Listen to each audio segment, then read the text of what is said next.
We're ready to start Iberia Parish Council meeting of October 23rd. It is now 6 o'clock. We're going to have Mr. Eugene lead us in the prayer. Father, Son, and Holy Spirit, amen. Lord, we thank you for this day. We thank you for all the blessings you have bestowed upon us in this council. Lord, guide us in the deliberations we will be faced with today, in today's meeting. Lord, we ask you for your support and the courage to do what is good for the parish. Lord, protect all our first responders in the parish as well as across the country, and protect our troops who serve in the military. We pray in your name. Amen. Amen. Mr. Gonsalas, the pledge. I pledge allegiance to the flag of the United States of America and to the republic for which it stands, one nation, under God, indivisible, with liberty and justice for all.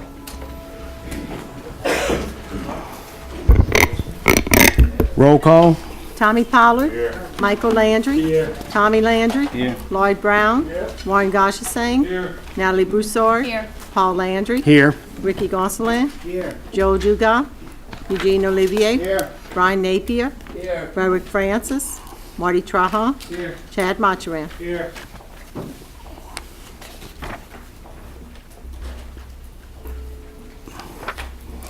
Okay, here we go. I need a motion and a second to go into public comments. I have a motion by Mr. Pollard, a second by Mr. Olivier. Roll call.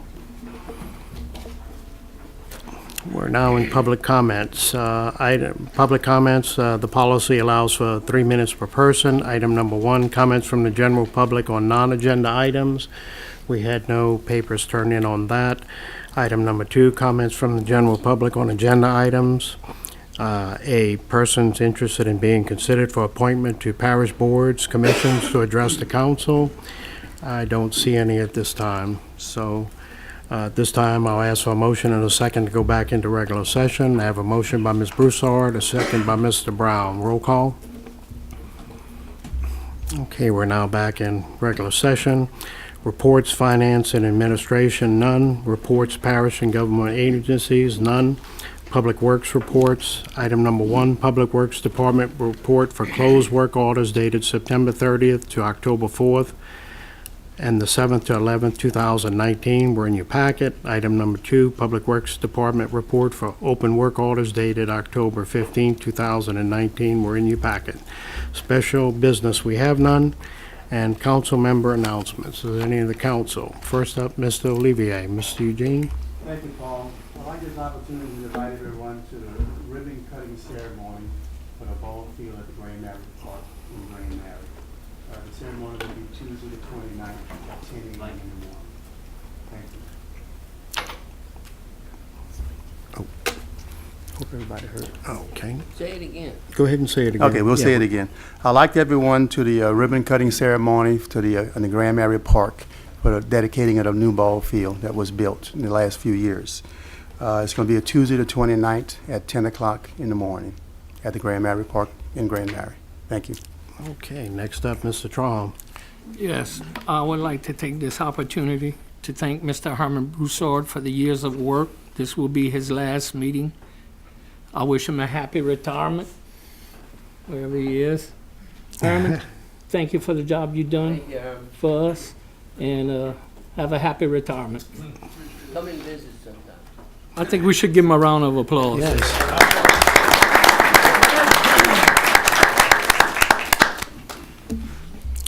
Herman, would you like to be on TV? Your last shot, Bubba. You were good for us. We want to be good for you. Next up, we have Mr. Gonsalas. Mr. Gonsalas. Yeah, just inadvertently, just an update. I got to visit with Raw Engineering today. They were doing some soil boring back of the farm on those potential floodgate control structures that they installed, and got to look at the design and the structure that they're putting in, and they're making some really good progress, and the systematic approach to what they're trying to do is going to really solve some of the flooding issues in the parish.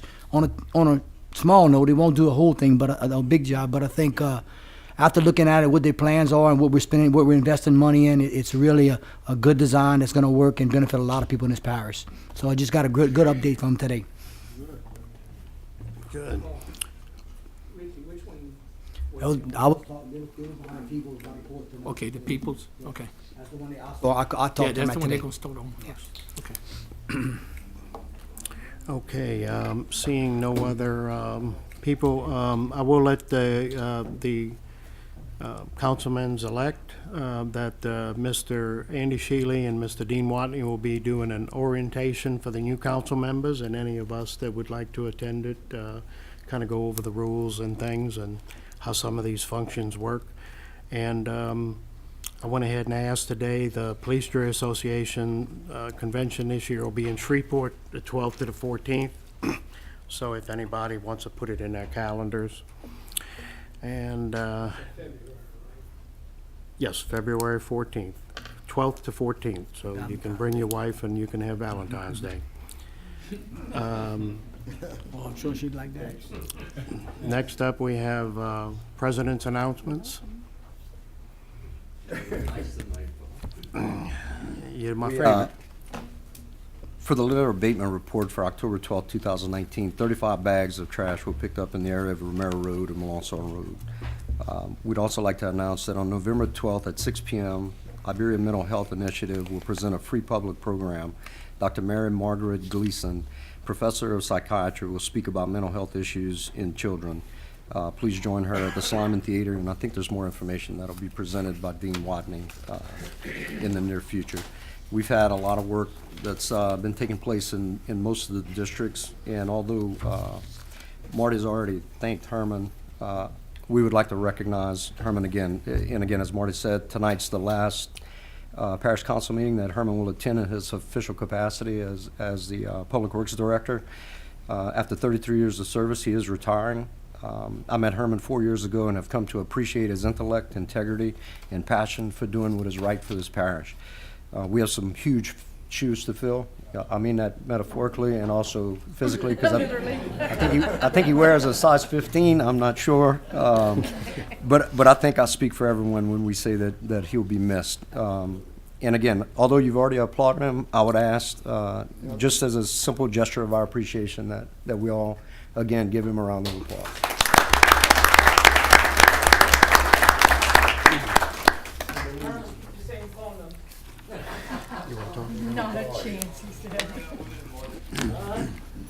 Okay, next up, Tommy Landry. Yeah, Herman, I don't know if you're going to keep your same cell number, but we'd appreciate it if you send us your new cell numbers. So gonna when put we a really get in the suggestion box in bind, his driveway. we know who to call. Okay, now we're on to consent agenda items, minutes. Regular meeting of October 9th, 2019, summary number 167, introduced by Water District number 3. A resolution declaring several water tanks as surplus property and further authorizing disposal of same in accordance with parish policy and state law as requested by the Water Works District number 3.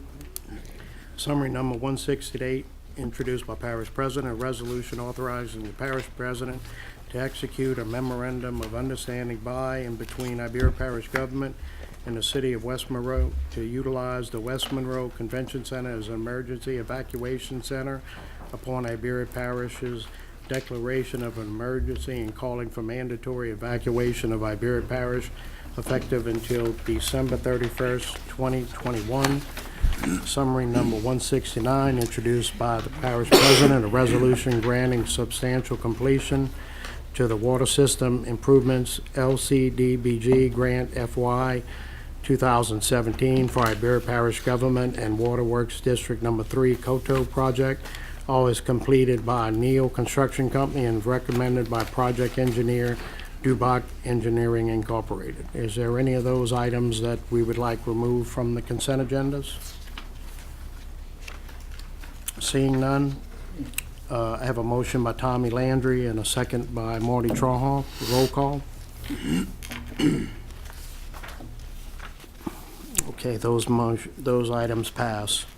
At this time, we're going to go ahead and jump to summary number 175 and get that taken care of. Summary number 175, introduced by Paul G. Landry, District 7, a resolution accepting the legislative report of Dr. David Benson and/or Mr. Frederick Bozo Metz Jr., and to fix a future date for discussion of said report. I have a motion by Mr. Goshasan, and I have a second by Ms. Broussard. Mr. Goshasan. Mr. Chairman, just on clarification, can you, I see that we're accepting the investigation, and is there any planned action for the investigation? We were going to go ahead and call a special meeting, but I'm going to go ahead and go to Mr. Andy Shealy, who will describe what we'll do. I'll yield for that. Okay. Mr. Shealy? Ladies and gentlemen, I guess I want to start off by, I'm going to give you some information that I think will be important to you, but please keep in mind that the information that I give you is unique only to the Hospital Board of Commissioners. It's not applicable to your other boards or commissions, so don't confuse that. There's a methodology that we're going to talk about, but it only applies to hospital service districts. And there's a major difference between the process of removing a member of a hospital board of commissioners as opposed to your choice to reappoint or to replace a board member. That's two separate and distinct things that we want to keep in mind. We're going to take the easy one first. You're free to choose to reappoint or to replace a member of a hospital district at the expiration of his or her term of office without any cause or reason. That's one of those unfettered rights that you have. However, I would suggest that you approach that decision like you do every other decision that you make and what's in the best interest of the people of Iberia Parish. And you, I've worked with each of you long enough to know that you do that. And any such appointments or reappointments should be based on merit. That is for this commission or any other board or commission. And you can take into consideration such things as special experience or training, potential conflicts of interest that potential candidate might have, attendance or lack of attendance at board meetings if they already served, ability to work with the administration and the council in going forward with the parish's business. Also, the ability to work with the citizens of Iberia Parish as they begin to promote whatever board or commission or institution of Iberia Parish government that they were appointed to the board for. The decision to remove a board member is much more complicated and a deliberate process. It's governed by Louisiana law rather than your local ordinances. And the state law provides that a member of a board or commission of a hospital service district can only be removed for cause and only upon a 2/3 vote of the membership of the appointing authority, and you are the appointing authority. There's no real statutory definition of cause. However, there are several attorney general's opinions that give us some guidance on that issue. Generally speaking, it's actions that impairs the efficient operation of the board or commission or the entity or the operations of whatever they oversee, whether it's the airport, whether it's the sewer district, whether it's the hospital or any other board or commission. And it has to bear a substantial relation to the efficient and orderly operations of that particular entity. Now, those Attorney General's opinions also clearly indicate that if the conduct of a board member is not criminal, unlawful criminally, that it's up to the Board of Commissioners of that particular hospital service district to conduct an examination. It's their exclusive power. You don't have the right to do that. And it's equally clear that the power to act on that report is yours and yours alone. And based upon the guidance, the Hospital Service District number, Iberia Parish Hospital Service District number 1, did in fact cause an investigation to be done into 2 of its board members. That investigation, if I remember right, was received by you at your last meeting 2 weeks ago. It was received by the hospital that afternoon, and it was sent to you. I think the public also has to remember that you operate under just like the hospital, under the open meetings law, and you have to have notice, you have to have an agenda, and so to put something on the agenda, you need time to do so. So now you've all had approximately 2 weeks to take a look at that. So, with respect to a decision by you as to what to do with that report, let me tell you that because it is a statutory obligation that there be 2/3 vote in calls, you must conduct a hearing. If you choose to take the report and read it and look at its face value, then, and you choose to have a hearing, you have a hearing. And the individuals are entitled to due process. And due process, the best way I can describe is just kind of fundamental fairness. And so in order to conduct a hearing on calls, due process generally requires, number one, notice to the individuals who are under investigation, notice about when the hearing is going to take place and what the charges are. It also requires the ability to cross-examine, challenge, bring forward any witnesses that they deem appropriate. In fact, if you want to, you can sort of liken this to a civil service hearing with respect to civil service. Not exactly, can be a little bit more informal, but that's kind of what you might, or teacher tenure hearing would be another example. So I think the reason that it was suggested that a special meeting take place is because I believe that the person who conducted the meeting spent 2 days interviewing witnesses. So if you're going to have a hearing and you're going to bring those witnesses before you and you're going to hear what they have to say and they're going to be cross-examined and there may be other witnesses, you could not do that following a regular meeting. So you're going to need to call a special meeting to address that. Also, you will need someone to, for lack of a better term, prosecute that cause for you. So you're looking at me and say, well, why aren't you could prosecute it, but my job is also to advise you, so it would sort of be like having the judge also be the prosecutor. So you're going to probably need an independent person, and I would suggest that if Mr. Matthew Brown did the investigation, then obviously he would be a logical choice to go forward with prosecuting that before you.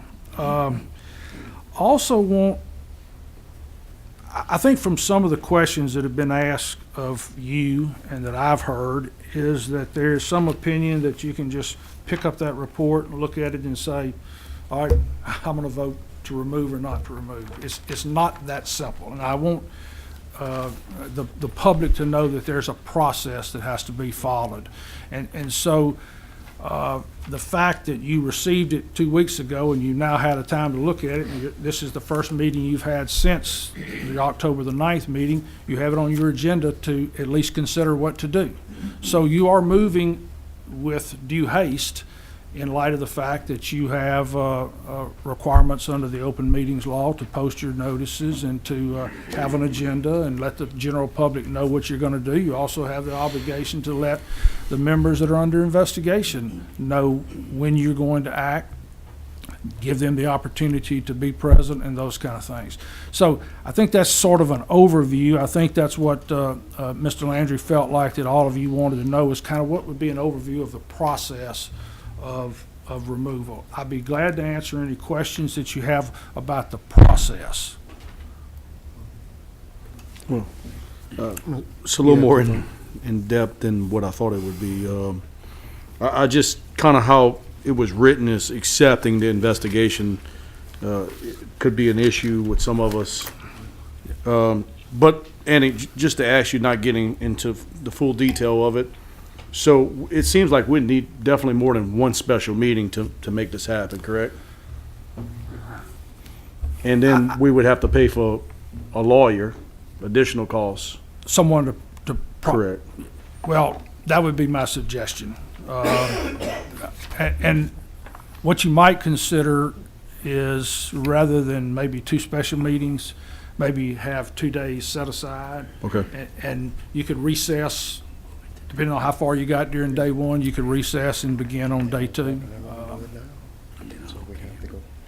Mr. Chairman, I relinquish the floor for further debate. Okay. Next up, we have Mr. Brown. Yeah, on his, let's see, on this, the word accepted, Andy, I can't support that with that, but if we remove it and say that we received it, I would go along with that. Not to belabor the point, my only comment would be, that's generally the same language that you use when you accept, say, the audit from the hospital or anyone else. I don't know that it, Well, I don't think it necessarily means that you accept as true and correct. You're simply saying, we, and if you want to just acknowledge the receipt, that's all right too. I prefer Yeah, that I'm just, because if we're gonna use Yeah. that, we're gonna have to say some other things for me to accept it. but somehow you need to acknowledge that you Yeah, have it. well, and- receiving it would be all Yes. right. Okay, I'll take that. You'll go along with it? Okay. Next up, Tommy Landry. One of my concerns is cost. How much does it cost? Who has paid for the investigation up to this point? Who is responsible for paying that? Hospital board. Hospital board? Yes, sir. And does that come out of hospital funds? Public funds? It does. It does? And naturally, if we would vote to go ahead and accept or whatever, then it would also come out of public funds. Let me be careful that I describe those funds correctly. Yeah, I'm not trying to put you No, on the no, spot. I I'm just trying understand. That because you don't have any tax or anything that supports the Right. parish, they would be self-generated funds. Mhm. But that is a public hospital that the it's that the taxpayer people money. of Iberia Parish Right. own and operate, and so to that extent, it would be public funds. Good. That's it. I'm good. Okay. Next up, Ms. Broussard. Is there any reason why one of the council members couldn't conduct the hearings? Do we have to incur the expense of hiring an attorney to do it, or is there another alternative? Broussard, that's an interesting concept. One concern would be, as you well know, that hearing has to be conducted by an impartial tribunal. And so if one of you chose to conduct the hearing, would that compromise the impartial nature of the tribunal that has to make that decision? I don't think in fact, I'm certain we're not going to find a case on point relating to this particular issue. You may find a case on point relating to tenure hearings or other things. What about another attorney with the district attorney's office? That would certainly be a possibility.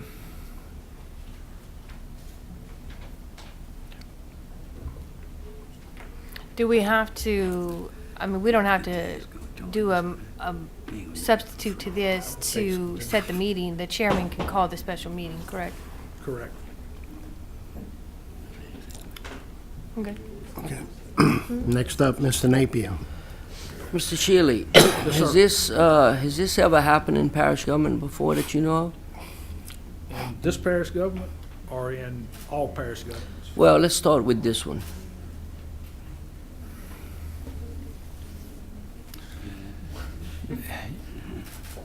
Yeah, but I tell you, I think it occurred before I came, but it was not a hospital service district. You're not going to be able to look at what's happened at, say, the airport commission, because that's one place that I'm aware of. There was some sort of investigation that took place. Those are different. So I think this is the first that at least I've heard, or maybe I don't want to speak for my colleagues, that because I think we were thinking that the report came, we have the report, we read the report, we allow the two gentlemen to come and plead their case, we ask questions, and then, not actually in front of them, but at that time later, or then we make our decision. We have enough evidence to take one or both or none of them off. Is it written somewhere that we can't do it like that? I mean, because from what I understand, we are the authority to put people on, and we are the authority to remove people. And I thought, at least my thoughts were that that's how it was going to work, and if not, why?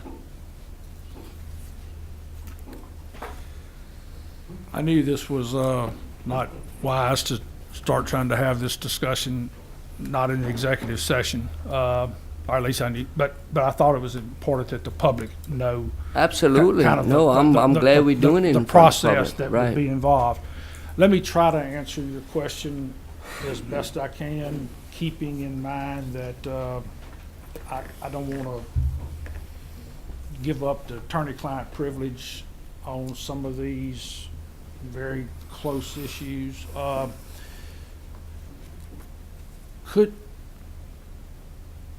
There is no formal rule that says exactly how this has to be conducted. Let me just start with that. There are one or two reported cases on removal of board members. Most of those reported cases, however, do not relate, they somewhat relate to calls, but not like this particular instance. For instance, there was one parish who decided that they wanted a certain number of their board positions to be from certain areas of the parish. So in midstream, they said, we're just going to start over again, and here's how we're going to do it. The court said, no, you can't do that. Once they're there, they can only be removed for cause, and so that's not sufficient cause. There are no reported cases where somebody says, this is the best way to do this. What I've told you is general due process, fundamental fairness processes. Can it be tweaked just a tad? Perhaps. But the more you get away from allowing anyone to put forth their case, the more difficulty you're running into with respect to due process. So I'm not saying that at all. I'm saying we need to allow these two gentlemen, because in the report, first page was that these two gentlemen were not interviewed, and that before we made any decision, the council was encouraged to get their side of the story. And I mean, I know that's what I want to do, and I would think that's what most of us want to do, but allow them to come in, plead their case. We have the report. If we have any questions, we ask them, and if it says we are the authority, I don't understand why we need a judge and jury. That's what we are. You are the jury. Right. So, I mean, they can come and plead their case. We take it on that value, and then as a council, we do the people's work, and we make a decision. I would be cautious about how you describe plead their case. Present their evidence. Yes. In other words, you don't want somebody necessarily coming up and saying, this is how it happened because John said it did. You might want to talk to John to find out if that's what really happened. So when you say just come up and plead your case without the possibility of even you. I mean, because as a jury, if someone came up here during that process and testified, you would have the right to ask them questions also. Well, that's what we have. So what we have, without getting into the book, I read it, is that we just have, with Mr. Brown, I think is what his name was? Yes. Is he interviewed people, we don't know who they were just witness 1, 2, whatever, and he's got in there what they said. Isn't that the same thing?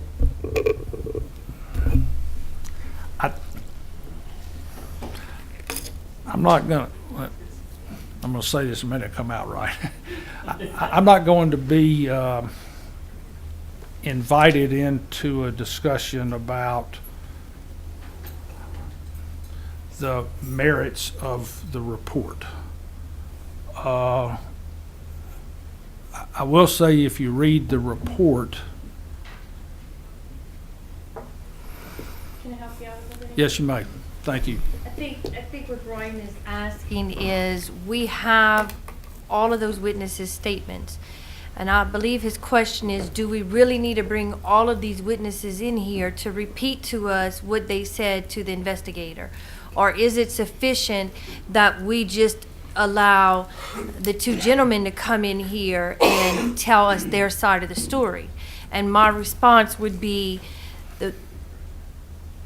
and I would think your response would be, the risk of doing that is, what happens if one of these gentlemen come in and say, no, what witness number 3 said, it didn't happen like witness number 3 said, it happened like this.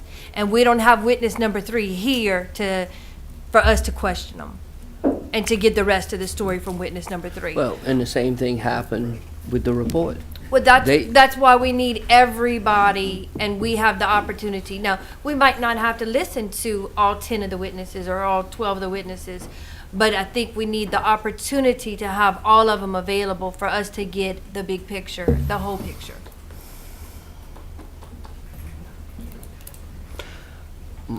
My question is, Andy, is that can we move forward as a council and do this without paying for a judge or prosecutor or whatever, and bring these two gentlemen in, at least on the first meeting, and let them answer any questions that we have without involving the other witnesses? You know, they might not even want to, I mean, I don't know, I've never talked to neither one of them, but they might not even want to come. But I think we need to do due process, and can we do that legally? I think that's what I'm asking you. Let me say this, both of them are represented by attorneys.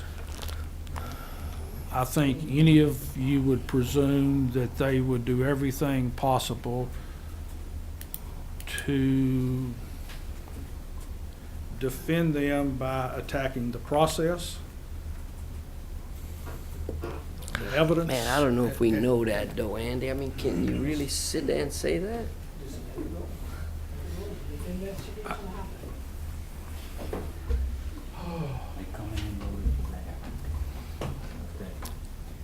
Yeah, well, maybe so, but I mean, you know, we gotta allow them that. You know, you're gonna be here. I'm not suggesting that you don't be allowed. I'm just telling you that the more due process shortcuts that are taken without consent. Now, look.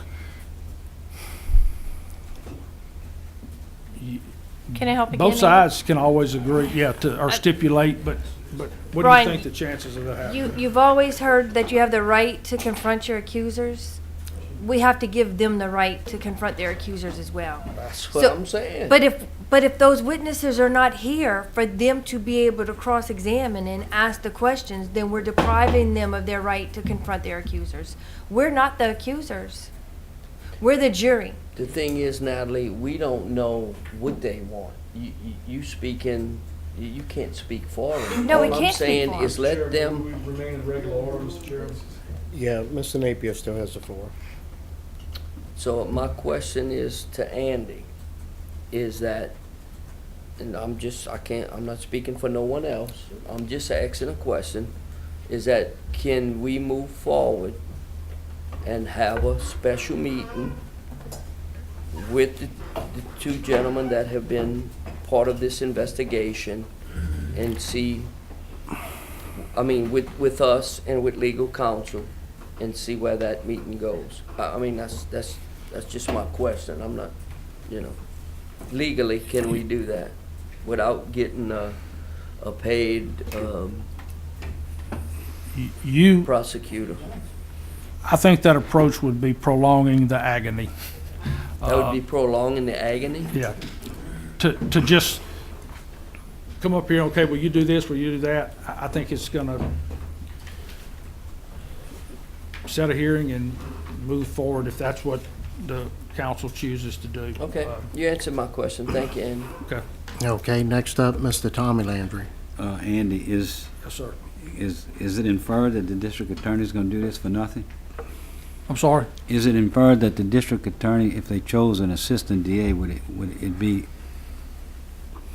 for nothing?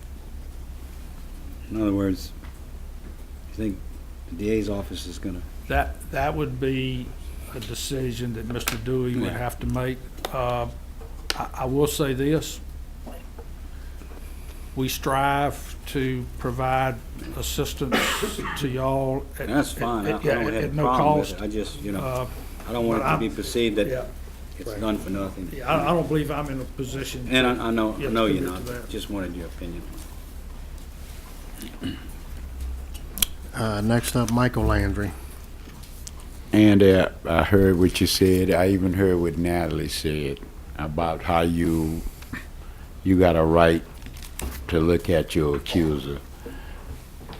Mr. Brown didn't think he had a right to talk to the accusers of his, and this is the problem I have with that report. He spoke to witnesses. He never spoke to the two people, the principals. And that's a problem, because I think the district attorney's office, anybody, when you prosecute a case, you try to speak to everyone. And I'm not questioning on, I don't think we need to get Mr. Brown up here to prosecute the case, because he never spoke to the two principals in the case, number one. I think we need to look at someone else. That's my problem, but thank you. Mr. Landry, could I respond to that? Please keep in mind that he was not retained to conduct a hearing. That's your prerogative. He was retained for the purpose of conducting an examination or an investigation to determine whether or not he believed, from the information that he was able to gather, there was sufficient reason to consider removing either one of those board members for cause. So his job, I just want to make sure we understand what his job was. His job was not to conduct a hearing, it was to gather evidence. But Yes, sir. I would think in an investigation, you would talk to all the people involved. And that's my particular opinion. I'm not a legal, I'm not a lawyer or anything, but I think you try to get all the facts involved. Yeah. Whether he would have thought they was telling the truth or not, but you speak to everyone, and that's just the only problem I had with it. Because if you'll pay careful attention, he readily admitted that he did not talk to him. In fact, presumed for his purposes that they would have denied everything. So I mean, he went into it with that assumption. Yeah, okay, thank you. I'm good. You good? Okay, next up, Mr. Brown. Andy, Yes, sir. would you think that if this hadn't happened at all, that this could have been solved just the way it was, just the way it is?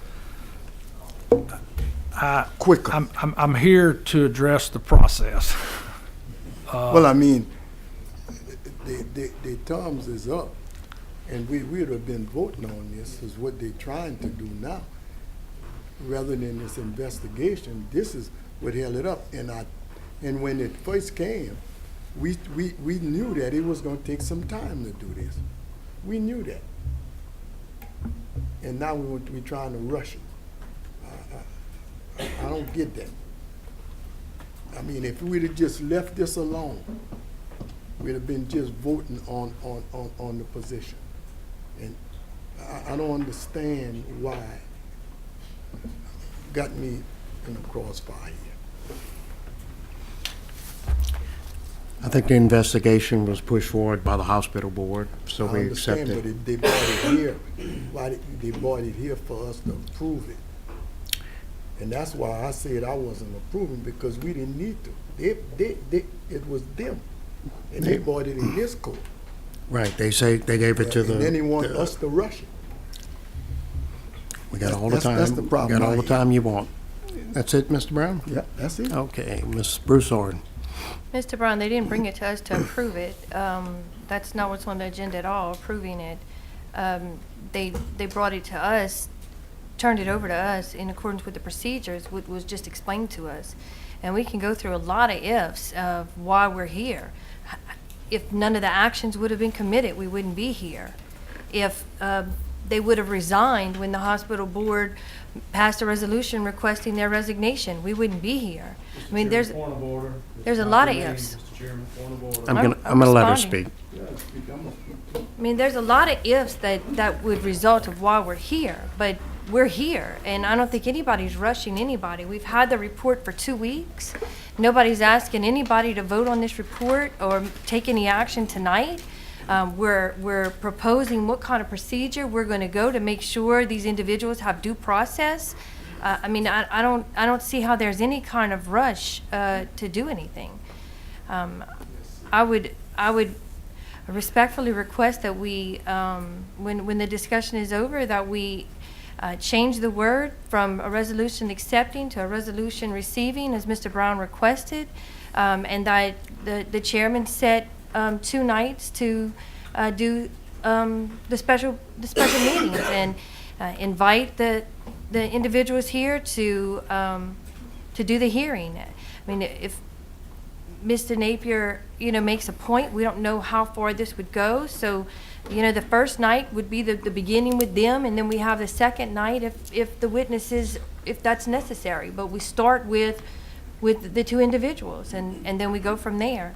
And I would request that, another member of the district attorney's office be here to do the prosecution so we don't incur any more expenses. That's all, Mr. Chairman. Okay, next up, Tommy Landry. Yeah, with all due respect, if y'all think this is gonna be done in 2 separate special meetings, that ain't never gonna happen, okay? Because it's probably gonna be injunctions. There's gonna be attorneys who are not able to fix their agendas and their meetings and the commitments that they have. And I might not even be here when this thing even starts. Because and she knows, and I don't know if there's any other lawyers in here, but it ain't gonna be done in 2 nights, and it's gonna take a long time. I guarantee you. Okay, next up, Mr. Gashison. Yeah, Mr. Chairman, first of all, I'd ask you to keep us in order here tonight. Half of that has nothing to do with the main motion. Main motion tonight is to fix the procedures and to decide on a date that we're gonna do it. And that was with X. All the rambling that's went on, we should have went in executive session if you wanted to do that. This is not a political debate. So, Andy, like I asked before, can we set the guidelines of what this council would like to do? It doesn't have to be the chairman. This council can set dates also. So I'm here to listen to whatever the guidance is from the legal advisor of the process that will happen. That's treated fairly on both sides, Mr. Chairman. You want me to finish with the speakers, or do you want to give a suggestion? Let me see what else, since He just went hide. Let me just stay here. Okay, well, we have no one else up here. I guess, go ahead, Mr. Shealy. In answer to Mr. Gotchison's question,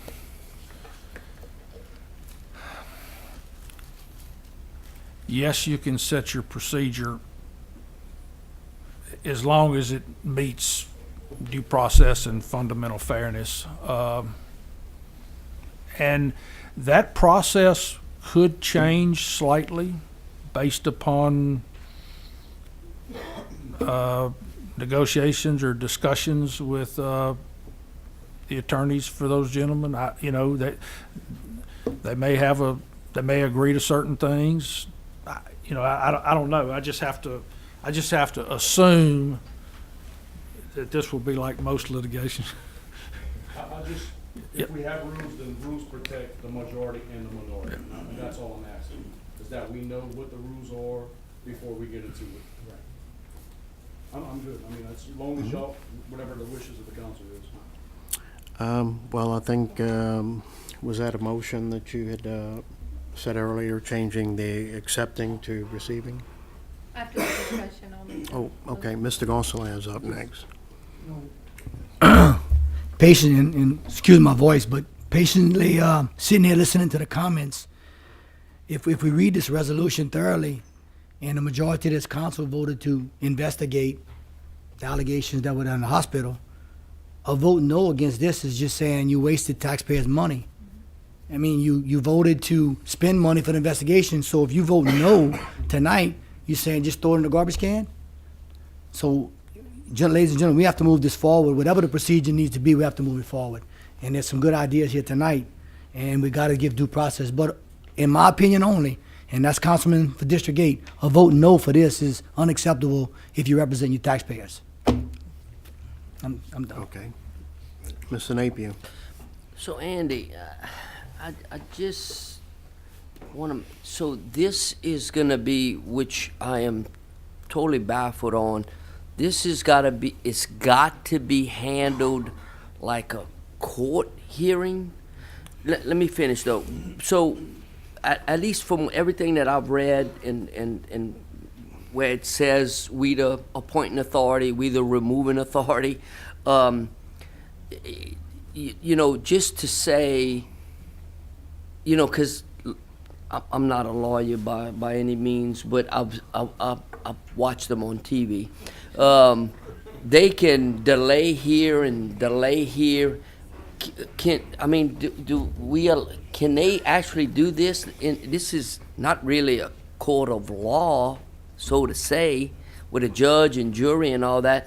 You said we are the judge and jury here.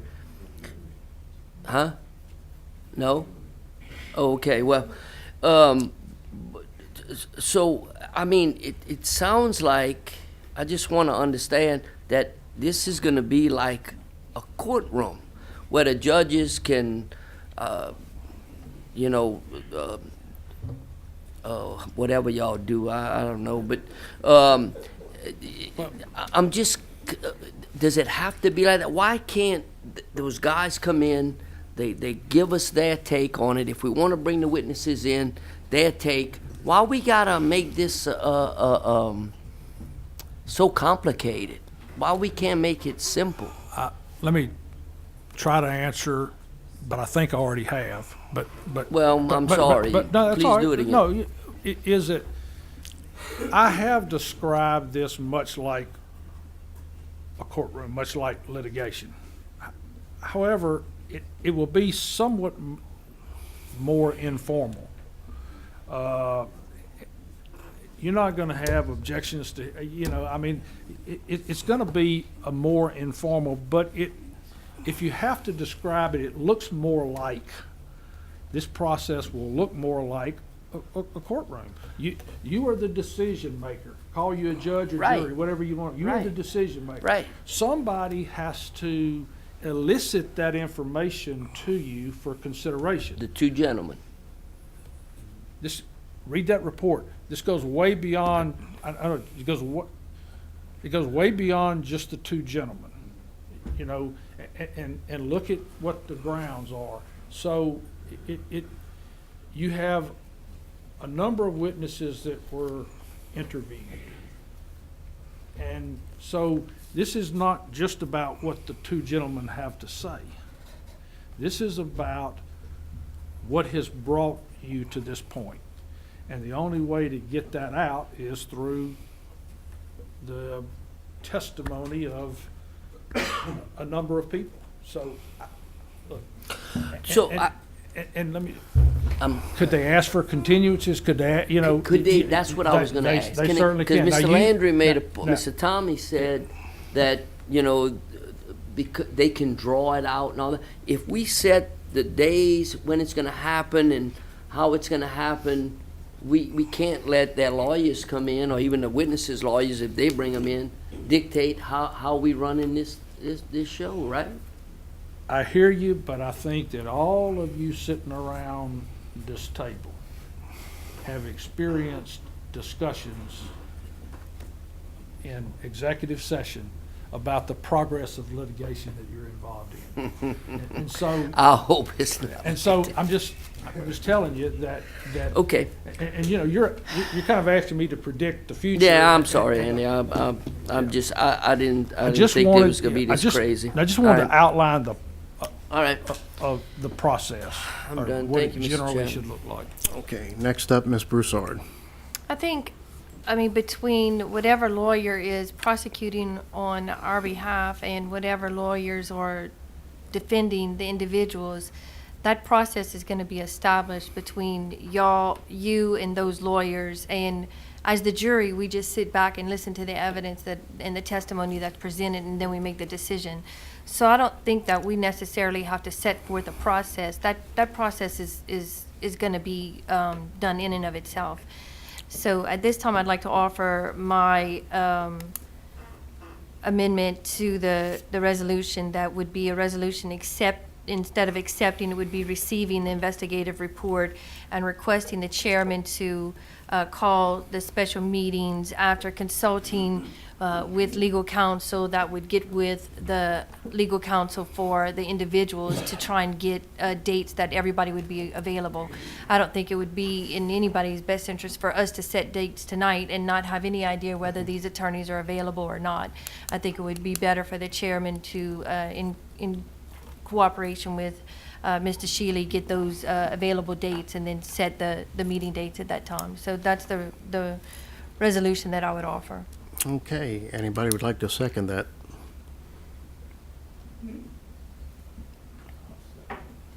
Okay, so we have a motion by Ms. Broussard, second by Michael Landry. Oh, I thought you said you would second. No, Chairman did not second. I was asking her how she's feeling. Okay. Is there anybody sitting up here that would like to second that emotion? Okay, well, that motion fails for a second. So now we're back to summary number 175, a resolution accepting the investigative report. Okay, Mr. Brown? I said, if they change the word to receiving, that I would vote for it. Okay, so you would be willing to second the motion by Ms. Broussard? She was changing the word from accepting to receiving. But she said it, but Warren made the, You can't always listen to Warren. well, I withdraw that.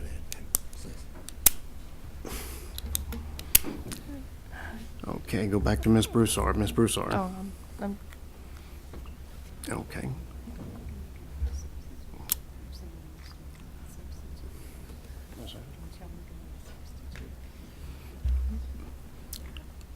Okay, no, we're back to the main motion. back to the main motion. So, we need, so we're back to the original 175. So, Ms. Broussard, are you, you're up here first. Are you making that motion? Yes. Okay, so Ms. Broussard's making it. I need a second for the summary number 175. Can you please restate the substitution, please? The substitution failed for a Substitution failed. second.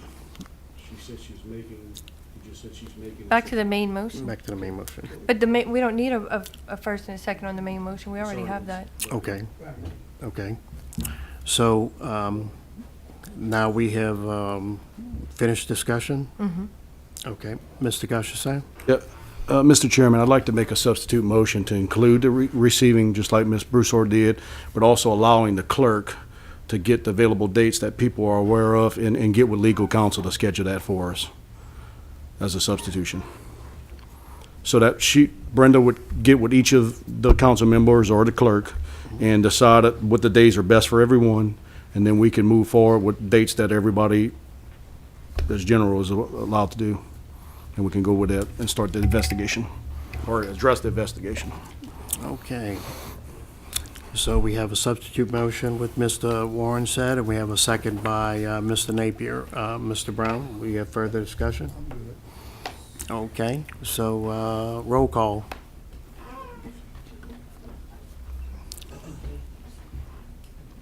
Okay, that motion passes, number 175. So now, now we'll go back to ordinances introduced for public hearing. Summary number 506, introduced by Tourist Commission, an ordinance authorizing the closing of the BP Tourism Fund, and further to authorize the transfer of $2,735 to the 2019 Tourist Commission Fund budget to enhance public efforts. I have a motion by Mr. Gonsalas, a second by Michael Landry. Mr. Gonsalas? Mr. Michael? No further discussion, roll call. That motion passes. Summary number 170, introduced by the Clerk of the Council, a resolution appointing one member to the Iberia Parish Hospital Service District Number 1 Board for a 4-year term to fill the vacancy created by the expiration of term for Mr. Larry Henskin, whose term expires December 27, 2019. Appointment applications received from A, Larry Henskins, B, Roland John Lewis, C, Frederick Metz Jr., and D, Zachary Mitchell. As a side note, Mr. Mitchell has not made it to here, so Mr. Mitchell will be taken off. We'll have the other threes.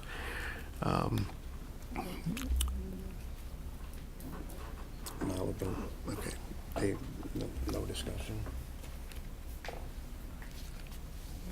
Mr. Brown? I make a motion to table. Okay, at this time, we have a motion to table. We have a second by Mr. Francis. Mr. Michael Landry, are you? Wait, Mr. Gusherson? Yeah, Mr. Chairman, I'd ask the motioner to set a date if you would. I set the date for December the 11th.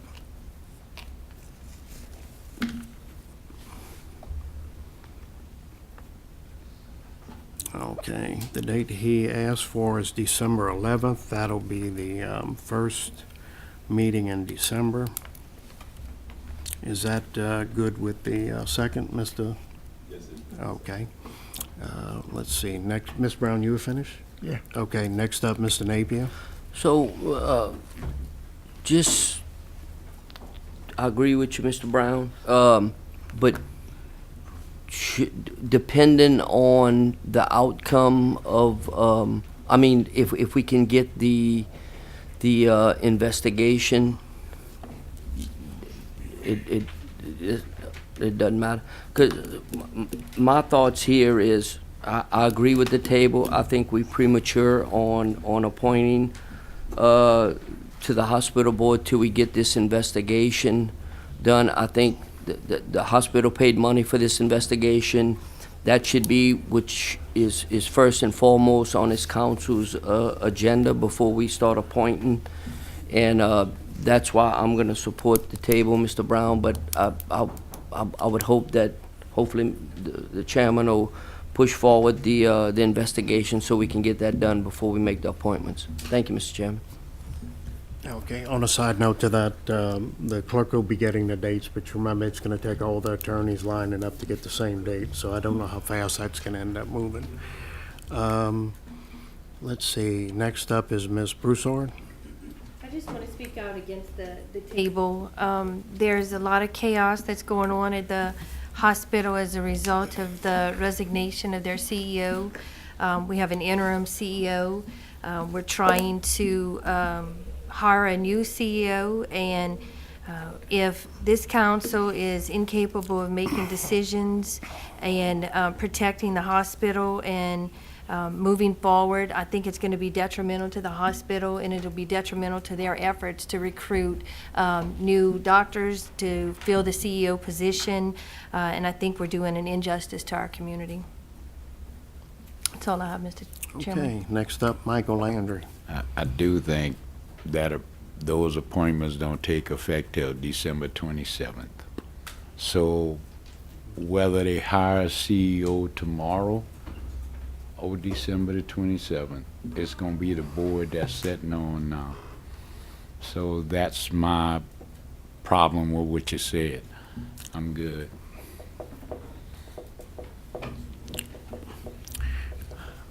I think maybe what I got out of the comments is that there's turmoil going around, and there's no CEO that's going to want to come put his hat into this ring until he can see that they got a stable council and they have a stable hospital board. And, so we're just pushing it further and further down the road until, we can hire a new CEO. We have Mr. Tommy Landry. There's always going to be controversy at that hospital, okay? And my thought process is that, okay, the new CEO has gone. He's moved on, okay? I don't know if they actively are searching for one. If I were on the board, I would be asking them to do that.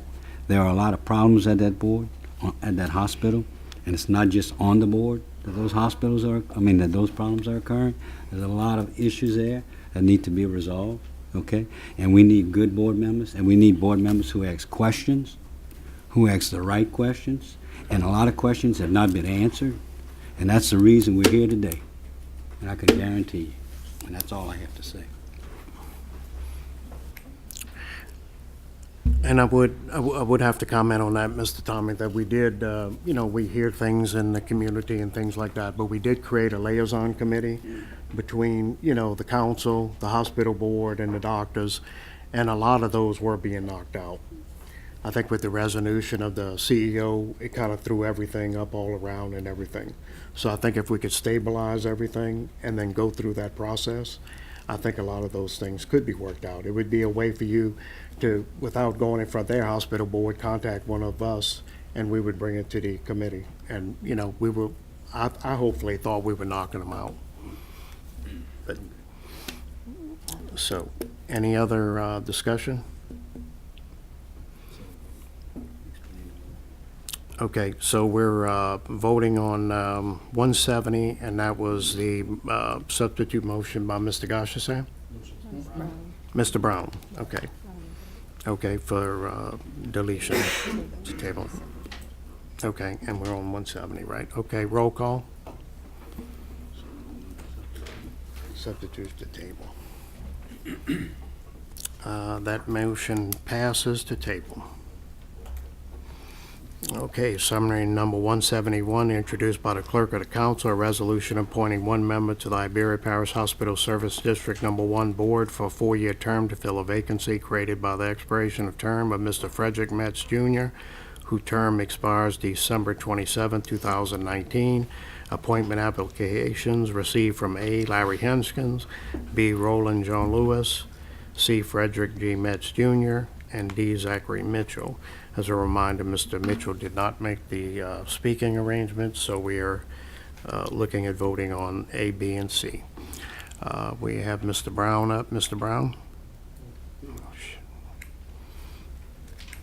Okay, we have a substitute motion by Mr. Brown to table. I have a second by Mr. Francis. Okay. Any further discussion? Same date, December 11th. December 11th. Right. No further discussion. Roll call. That substitute motion passes to table. Paul Harvey used to say, when small men cast long shadows, the sun is about to set. Summary number 172, introduced by Ricky G. Gosselin, District 8. Here was my comment. Press your button. A resolution amending the 2019 general fund budget in the amount of $20,000 to fund field improvements for the Louisiana Pepperplex, requesting matching funds from the New Iberia City Council, and further authorizing the parish president to execute a cooperative endeavor agreement by and between Iberia Parish Government, the City of New Iberia, and the Louisiana Pepperplex, all to be funded from the fund balance previous year's line item. I have a motion by Mr. Gonsalas. I have a second by Michael Landry. Mr. Gonsalas? This topic, I think we've discussed it extensively in committee and juggled this motion around, but I think it's a good investment. You know, and it's pain and suffering that goes along with all good investments, but it's a good investment for this community. And if you look what that facility can do for the youth of this parish and what we need to do, I think that's where we ought to concentrate our efforts. And I would urge our council members to support this resolution. Okay, next up, Mr. Brown. Scott, did y'all talk to the city, to the mayor, if they gonna contribute? Larry was supposed to have a conversation with him, but I hadn't heard back from him. So we don't know if they gonna. No.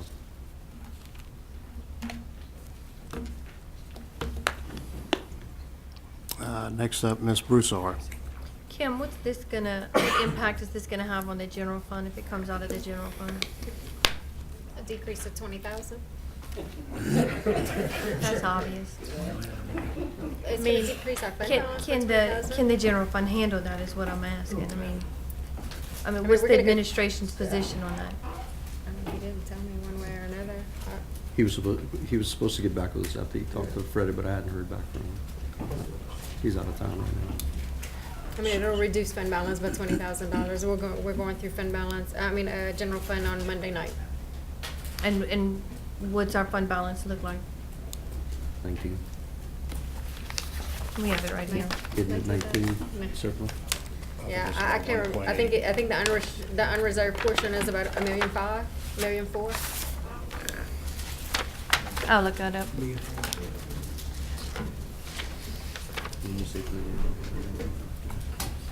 Next year. So if we took 20, we'd have a negative. We'd have another negative. You can go. Nobody else is concerned about that, so it doesn't matter what the risk. Okay, so, no other discussions? Roll call? Marty? Mr. Pollard? That motion passes. Summary number 173, introduced by Regional Planning Commission, a resolution granting preliminary plat approval to the subdivision of property of Mark Robichaud into one lot for residential use located on Louisiana Highway 675, Jefferson Island Road, subject to compliance with staff recommendations 1 through 6 and plat revisions 1 through 12 located in District 13. All is reviewed and recommended by the Iberia Parish Regional Planning Commission. We have a motion by Mr. Trahan, a second by Mr. Olivier. Mr. Trahan. Pass. Sarah said everything was good. Sarah, if you want to get up. No.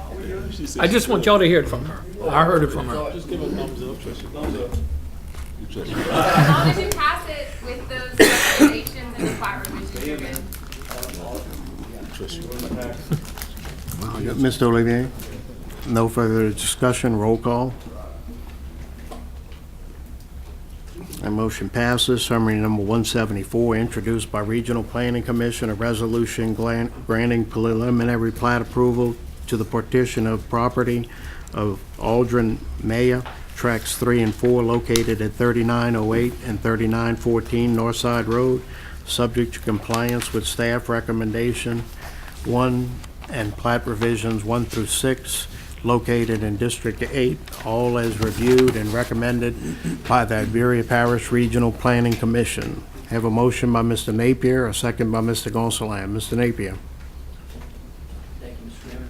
So Sarah, again, they had some provisions in this one too, as long as we just wanted to see you get up.